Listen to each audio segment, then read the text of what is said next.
دا الله حبیبه ما ته یوه لنډه وظیفه وښیه، ما ته یو مختصره او لنډه وظیفه وښیه.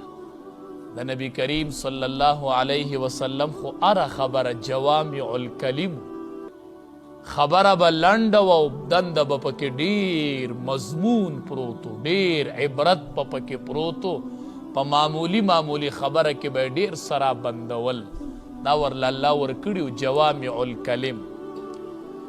نبی کریم صلی الله علیه وسلم ورته فرمایي د ابو رافع دی بیبی ته، نبی کریم صلی الله علیه ابو نافع، غالبا ابو نافع رضی اللہ تعالی عنہ د دې صحابی بیبی حضرت سلمہ رضی اللہ تعالی عنہا د نبی کریم صلی اللہ علیہ وسلم نه تپوس کی، وی ما ته مختصر او لنډ وظیفه وخیا. نبی کریم صلی اللہ علیہ وسلم ورته فرمائی وی لس پیری اوایا چې اللہ اکبر، لس پیری اوایا اللہ اکبر، بیا لس پیری اوایا سبحان اللہ. چې تو اللہ اکبر نو اللہ وی دا ما دا پاره دی، دا خو زما لوی بیانی. بیا وی اللہ اکبر، اللہ وی دا ما دا پاره دی، دا خو زما لوی بیانی. نو چې لس پیری دا وی نو اللہ وی ما دا پاره دی دا. نو چې بیا وایا لس پیری سبحان اللہ، سبحان اللہ، رب العالمین وی دا ما دا پاره دی ځکه دا خو زما پاکی بیانی. نو بیا پس لس پیری وایا اللہم اغفر لی، اللہم اغفر لی، یا اللہ ما اوبخا. وی چې ته لس پیری وی چې اللہم اغفر لی، نو اللہ تبارک و تعالی دا اری پیری سره وی او ما تا ته بخنه وکړله، او ما تا ته بخنه وکړله، او ما تا ته بخنه وکړله.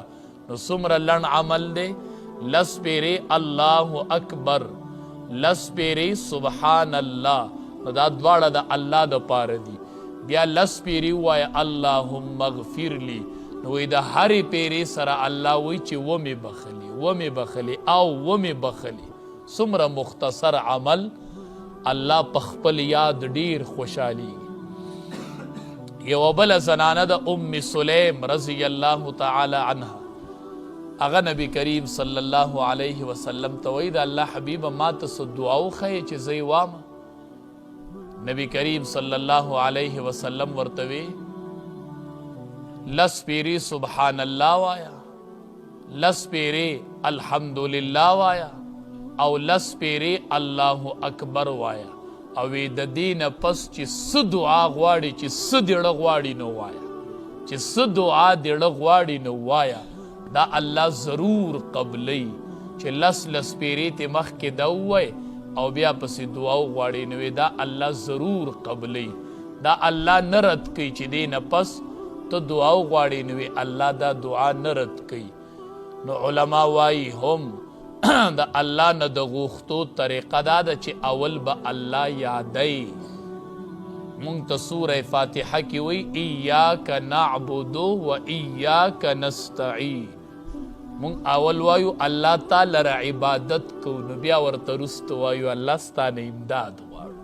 نو دا الله مونږ ته طریقه ښودلې ده چې ما نه بخنه غواړي نو اول زما صفات بیان کا، د هغې نه پس وایه ایاک نستعین، الله ستا نه امداد غواړم. نو اول الله عبادت تاله کوم او بیا یا الله چې عبادت ستا کوم نو الله ستا نه امدادم غواړم. زه فقیر ما، زه محتاج ما، زه مظلوم ما، الله زما امداد وکړه. ته بیا ګوره چې الله دې امداد کوي او که نه کوي. نو نسوا الله، دوی الله یې رکو، نو فنسیهم، نو الله تبارک و تعالی یې